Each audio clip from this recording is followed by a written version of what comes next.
সুপ্রিয় দর্শক শ্রোতা, আসসালামু আলাইকুম ওয়া রাহমাতুল্লাহি ওয়া বারাকাতুহু। মহান রব্বুল আলামিন বলেন, ইয়া আইয়ুহাল্লাযীনা আমানু তুবু ইলাল্লাহি তাওবাতান নাসুহা। হে ঈমানদারগণ, তোমরা আমি আল্লাহর কাছে পরিপূর্ণ এবং একানিষ্ঠ তওবা করো।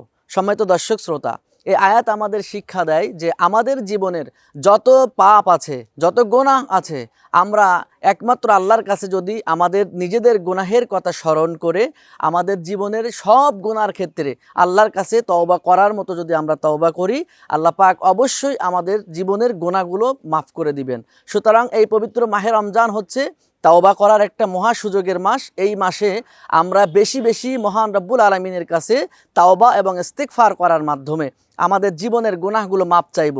আশা করা যায় আমরা যদি আল্লাহর কাছে একানিষ্ঠভাবে তওবা করি, আল্লাহর কাছে একানিষ্ঠভাবে যদি ইস্তিগফার করি, এই মাহে রমজানের বরকতে অবশ্যই আমাদের জীবনের সমস্ত গুনাহগুলো আল্লাহ পাকের কাছে একানিষ্ঠ তওবা করার মাধ্যমে আল্লাহ রাব্বুল আলামিন আমাদেরকে ক্ষমা করে দেবেন। তো আমাদেরকে যেন আল্লাহ পাক এই মাহে রমজানে তওবা করে গুনাহগুলো মাফ করায় নেওয়ার মতো সুযোগ আল্লাহ যেন আমাদের দান করেন। আমার তৌফিক ইল্লাহ।